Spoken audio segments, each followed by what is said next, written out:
Ilang taga Cebu na magpanik nang ipalabas ang tsunami alert na kalaunay binawi din po ng PHIVOLCS. Naantala ang isang press conference sa Kapitolyo ng Cebu nang biglang lumindol at dali-daling lumabas ang mga empleyado at mga miyembro ng media. Lumabas din si Governor Gwen Garcia at ang bumibisitang si Ilocos Norte Governor Amy Marcos. Agad pinauwi ang mga empleyado ng Legislative Building na nakitaan ng mga bitak at agad ding lumikas ang mga nasa Cebu City Hall.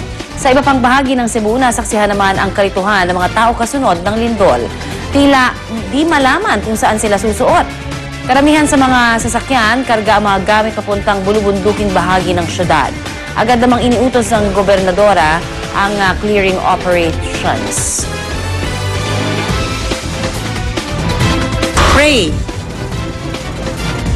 for the safety of the entire province. I have already asked our Provincial Engineering Office to deploy the equipment and personnel to clear areas that have been blocked. Katatapos lang ng Sinulog Festival nila, tapos ito, naharap sila sa trahedya. Samantala, Iloilo City naman po tayo, hinimatay ang ilang estudyante ng Ateneo de Iloilo dahil sa lindol. Nasa third floor daw sila nang maganap ang magnitude 6.9 na lindol, kaya mas naramdaman daw sila nila ang pagyanig. Pansamantalang sinuspinde ang klase at pinauwi ang mga estudyante habang sinusuri ang kaligtasan ng mga gusali. Ang mga estudyante naman ng John B. Lacson Foundation Maritime University agad ding nagsilikas at nagtipon sa kalye sa labas ng eskwelahan. Nagpanik din po ang mga tao sa loob ng isang mall kasunod ng pagyanig. Kabilang sa kanila mga empleyado ng City Hall na pansamantalang nag-o-opisina roon. At dahil tanghali ng maganap ang lindol, mas marami sa karaniwan ang bilang ng mga tao sa mall. Ang ilan naman tumaas ang presyon dahil sa nerbiyos at kinailangang suriin. Agad ding in-evacuate ang mga tao sa isa pang mall sa Iloilo na pansamantala ring isinara para masuri ang structural integrity. Ilang mga gusali rin ang kusang nagsara, kabilang na po ang Iloilo Provincial Capital.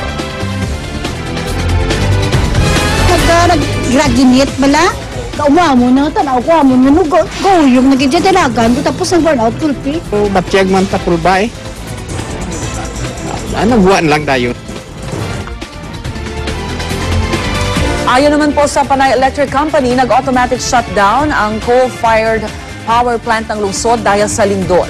Gayunman 2 oras lang nagtagal ang blackout.